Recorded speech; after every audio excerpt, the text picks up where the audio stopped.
Sam's Garage, presented by Hemsaw.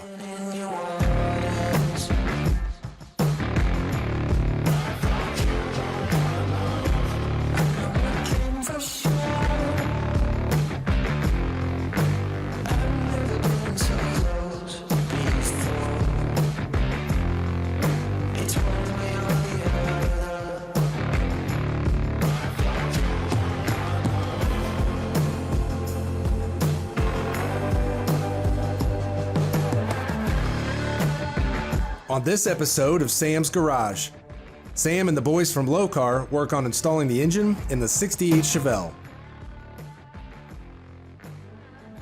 Sam and Doug begin the teardown process of their 57 Ford Thunderbird project.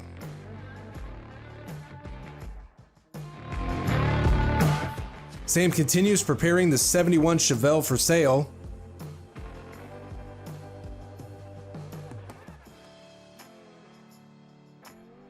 And Sam's 98 Integra GSR is in the shop for a little freshening up.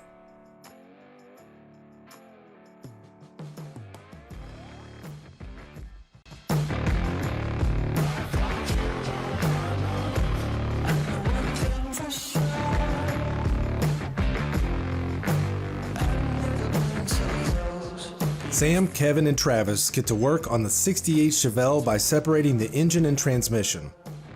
They use adjustable engine mounts to make sure the 376 cubic inch engine fits perfectly. Kevin also has a great way to personalize the air cleaner. As you guys can see, Kevin and I have the engine bay prepped up, ready to go. What do you think? You think that LS will fit in this big hole? Well, I had Travis measure it out, and I think we got those motor mounts in the right spot, so it should be good. They are adjustable, so hopefully we'll hit it on the first time. Yeah, Summit did a really nice job making those. They did. With the double plates and using those factory. And that cross member is hefty. That's heavy duty cross member. Yeah, it's pretty heavy duty. The exhaust cuts out. Very nice. I think we'll have plenty of clearance through the exhaust when we're there, though. Yep, especially with that 3-inch pipes exhaust we'll be using. Yeah. All right, Travis, roll that guy in, let's put it in. So most times when you guys are doing engine swaps, you're probably gonna get really close to your bumper, depending on where you put the pivot here. And as you can see, we have it furthest out. And so I put a thick pad in here just so there's no accidents and you keep the front of your car still looking good as it did before.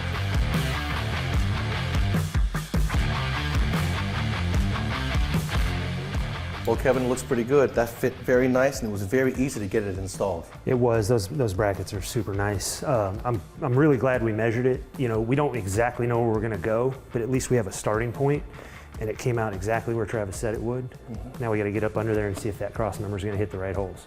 The Summit Racing motor mounts are adjustable, like Kevin said. How much adjustment do you think is in those? You know, it had 3 options, and each option had a slot, so it's pretty infinite over probably 4 or 5 inches there. It's really nice because with the engine bay this big, it gives you plenty of room and clearance to clear the firewall, and plenty of room for the cooling system. Yeah, we've got plenty of room to get to the bell housing bolts if we ever have to, if we want to change the clutch or anything like that. So I like where we're at. Yep.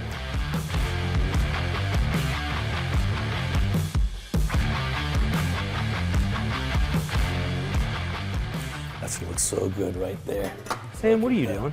Putting on the air cleaner. Look, it's got the 396. It looks original with those valve covers. Don't you want people to think that's still the big block in there? Well, kinda. I want to trick them, but we want them to know it's an LS too. I mean, we didn't do all this for nothing. Well, what do you got? This is a 376, first of all. Okay. So we include stickers as a default. You know, GM sells the 480. It's a 495 horse, so it's a little confusing weird there. Yeah. So we started with the 430 on this one, with the Summit cam in there. Once we figure out how much horsepower is in there, we'll actually change this sticker to that horsepower, so it's a little more accurate, and we don't feel like, you know. That's pretty cool. I can have Glass Tiger do that for us. Now, I don't want to put the sticker on in case I mess it up. I know you don't want to be that guy, Absolutely so who are we not. going to pick to be that guy? Well, I think Travis has got the most experience with these, so I think so we'll too. get him to do that. And let's do it. So a good way to put these stickers on, if you don't know exactly where you're going to put them, is to put a little bit of glass cleaner on it, peel them off.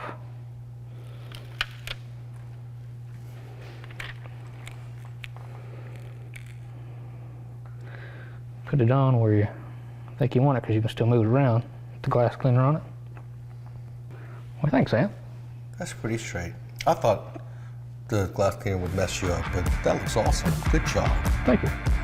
What a nice finishing touch right there. He did a good job putting those stickers on. I knew we made the right choice. He said you wanted the factory nut. I did. It's factory, makes it look period correct with that lid and everything? If you have it, why not? Yeah, I mean, some of that stuff's hard to find, or we would include it. But if you've got it, and you know, why not do it? That looks really good. You did a good job with the stickers. All right, now we're gonna go upstairs. We're gonna put the American Powertrain TKX 5-speed transmission in its place, put the cross member in. Then when the engine's lined up, we're gonna hit the motor mount bolts, making sure they're nice, tight, and secure. Ready? Then we'll see if that drive shaft fits. I don't think it will.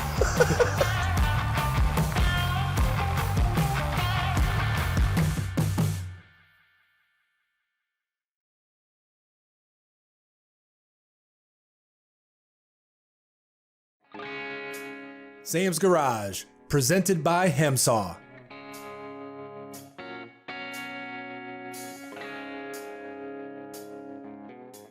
Sam and Doug waste no time tearing into their new project, the 57 Ford Thunderbird.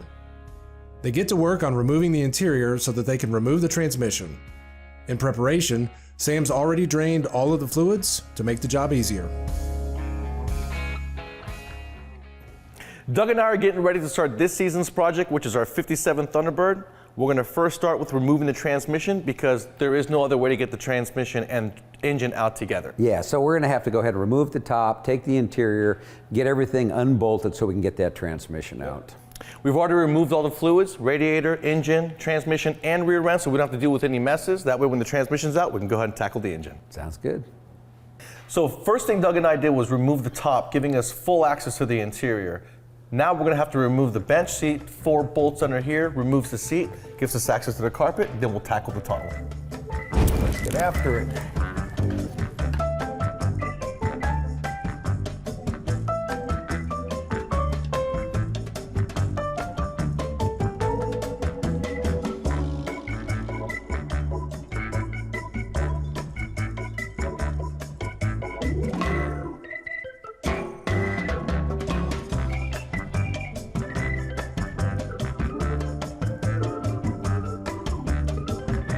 One of the important things as we're taking the interior out so we can go ahead and get the transmission out is I'm able to go ahead and take a look at the floor, the condition of the floor. The good thing about pulling it apart is I'm seeing some surface rust, and this surface rust, if we didn't deal with it, then over a long period of time we could have major rust that goes through it. So it's going to be real important after we take all of this out, strip everything down, and then we want to put rust inhibitor in here to actually stop the rust before we put it all back together. Take a look at the existing tunnel. The previous owner did really a fine job of creating a brand new tunnel on how he did it, and this is what we're pulling apart right now. But there's a lot of really good things. By the time you get it out, you never know what's underneath it, and that's what we're really doing right now. You know, Sam, the one thing I really like are these Summit gloves. These absolutely work perfect to keep my hands clean when we're doing stuff. They do a good job, and they go through a lot of hard-earned work. You know, what's real important, and this is going to sound as silly as it is.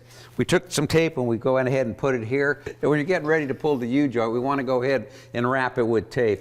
Keep the needle bearings from falling out. So Sam was able to just go ahead and pull that right off my belly, and away we go. You did a good job holding that for me. Yeah. All right, let's pull it out. Oh, nothing leaked. Oh, nothing leaked. Nothing leaked because you drained it. There you go, it's already. Fantastic. Good job. Okay, Fresh. What do you think? You jack up that jack. Keep one more.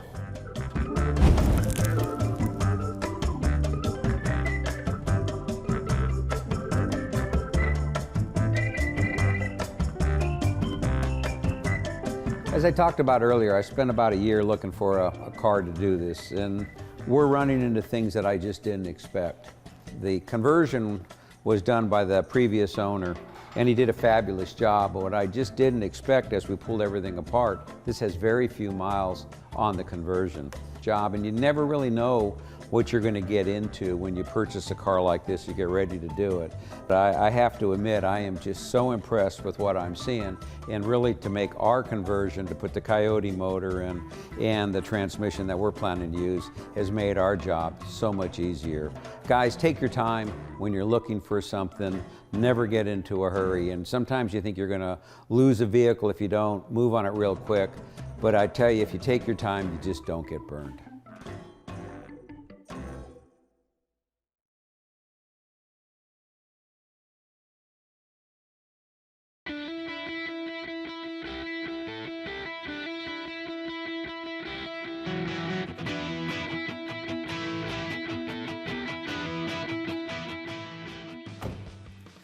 Installing big wheels and tires has been really popular on your Jeeps in the last 2 or 3 decades, but lately a lot of trucks are installing them as well.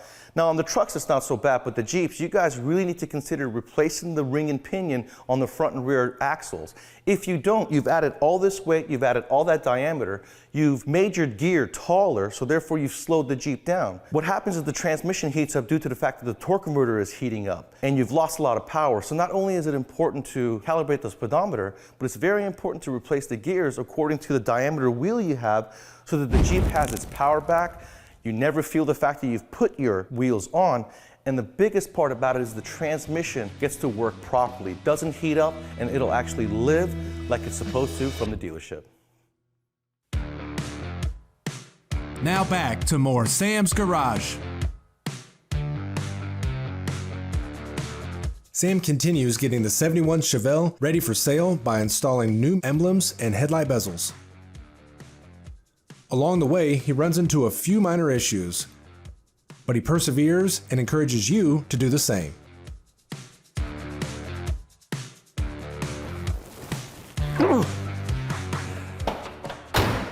Always difficult getting out of a car with a roll cage in it. Now I got the 71 Chevelle here. It belongs to a good client of mine. I just rebuilt it. It's got a 555 cubic inch Merlin big block, Canfield heads. Probably makes about 600 or 700 horsepower. It's also got nitrous. This was built back in the day for pinks all out. It's now for sale. So before we sell it, we want to do some beautification on it. I'm going to be replacing the front bezels for the lights because as you can see, the black strip that used to be there is now gone. The lenses look to be okay. Then I'm also going to replace the emblems on the side. And then I'm going to move on to the mirrors because the passenger one is missing the lens completely. And we're going to give it some love on the inside. So first, I'm going to remove the front bezels and get started there.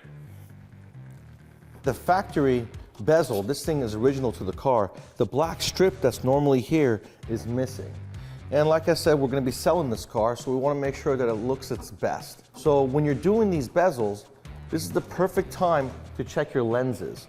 If your lenses have fractures in them, any kind of stress cracks from over the years, replace them as well. It's also a perfect time to be checking the bulbs because they're staring at you right there. If they're bad, go ahead and do a function test, replace them if needed. So the new bezel I have has the black strip from the factory in it, very nice, heavy duty, chrome, just like the original if not better. If the hardware you're using is rusted, good time to replace them. Mine are fine, so I'm going to reuse them. Just like with anything else, when you're reinstalling your part, I got 4 bolts here. I'm going to loosely install all 4. Then I'm going to go back and tighten them all. And what that will do is reduce any chance of binding or galling of the threads. Now that black strip being back in there looks really good, matches the grille. Now when you're replacing the emblems, you're going to see some places tells you to remove the entire fender. But actually if you just remove some of the inner fender lining hardware and the 2 down here, you can squeeze your hand back here and get the speed nuts out, okay? As you see, I used a piece of plastic panel popper to get the emblems off the paint so I don't scratch anything, okay? Now I'm going to go back with the new emblems from OPGI. As you can see, my emblem does not fit flush on the fender. I do not have a locating hole. So instead of making one, I got speed nuts that are going to hold this emblem in the back. That little protrusion right there, I'm going to grind it off. That way, the emblem's going to fit flush on the fender just like the old one did coming off. Now when it comes to these little speed nuts, you do not want to over tighten these, finger tight. So a tool like this is perfect. And then to avoid lines like this on your arm, pick a piece of wood and spread out your fender from the car, and that'll give you access to go in and out easily to get the speed nuts on the back of these emblems.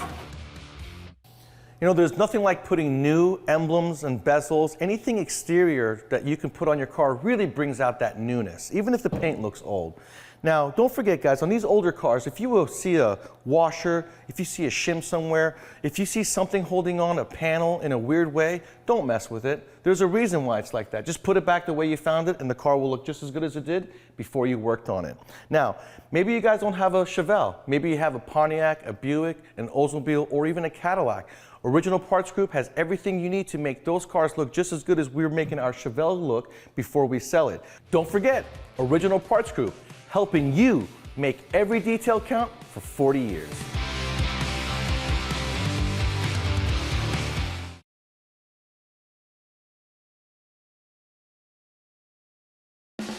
Welcome back to Sam's Garage, presented by Hemsaw.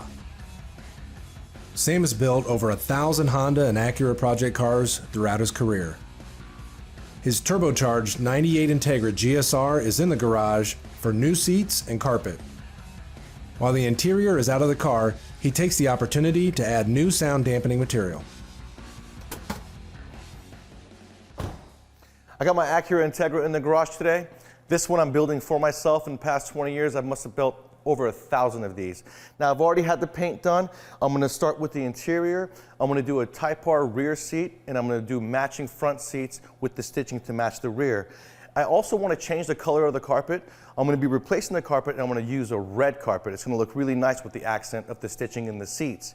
But first, before I put the carpet in, I'd like to insulate the car. So I'm gonna start off with DEI's boom mat, and then I'm gonna use their insulation pad before I lay down the carpet to give it that nice quiet sound, and it's gonna make the AC and heater work that much better. I'm gonna show you guys how to install the boom mat, what tools to use, and how to make it adhere the best you can. So as you can see, I've already removed my carpet, so that's gonna be your first step. Your second step is going to be completely clean the surface so that everything sticks. As far as the boom mat goes, the insulation just lays down, but the boom mat, you want it to adhere really well. So first I want to get all the debris off the floor, then I'm going to go back with brake cleaner and clean any residue oil that may be on the floor. I'm taking a piece and putting it right here in the middle of this floor pan. And actually the back of this nut driver works very good on getting this down into the deep valley crevices in your floor. Believe it or not, when you take a piece of boom mat, you can take a 4-inch square piece of boom mat and put it in a big area, and that little piece will deaden the sound of that whole area dramatically. So for me to put a piece this big in the middle of this area is gonna do absolutely great for me in this case.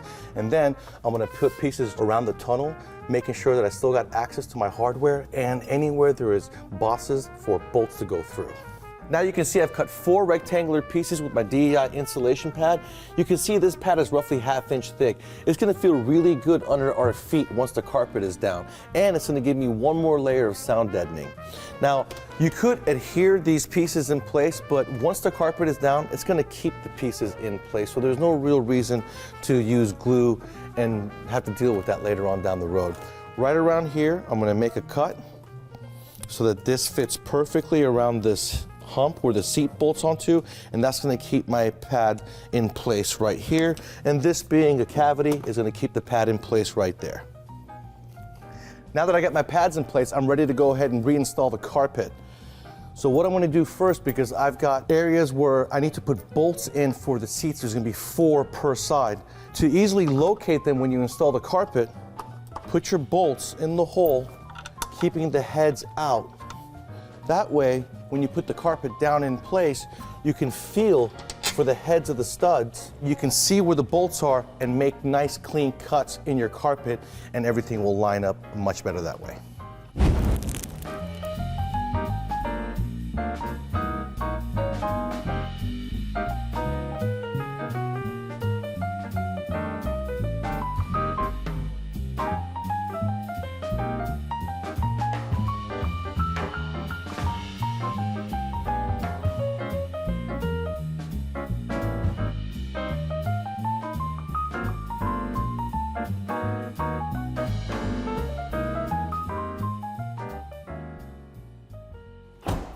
All right, now that interior looks very good. The red carpet really accents the red stitching in the seats. It's gonna be nice and quiet. This is a turbocharged car, so the boom mat and that insulation pad is gonna make a huge difference when going down the road. Now, next, when you guys come by, I'm gonna show you how to insulate the turbocharger and how to reduce the heat under the hood.